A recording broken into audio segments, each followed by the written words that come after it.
அன்பு உறவுகளுக்கு வணக்கம். எல்லாரும் நல்லா இருக்கீங்கன்னு நினைக்கிறேன். இன்னைக்கு ஒரு சின்ன சிந்தனை. கடந்து போகுமா என்று எண்ணாத நாள் இருக்கிறதா? கடந்து போகுமா என்று எண்ணி வாழ்வில் நாம் கடந்த நாட்கள் தான் பல.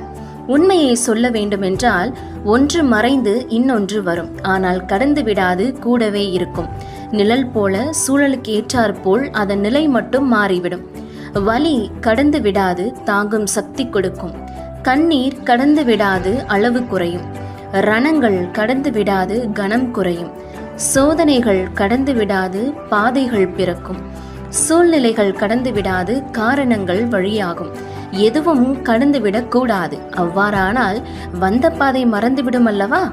கடந்து போகுமா என்பதை விட நடப்பது நடக்கட்டும் என்று இறைவன் மேல் முழு நம்பிக்கை வைத்தால் வாழும் வாழ்க்கை எளிதாகிவிடும். இந்த சிந்தனைகளோடு இந்த நாள் இனிய நாளாக அமைய உங்களை வாழ்த்துகிறேன்.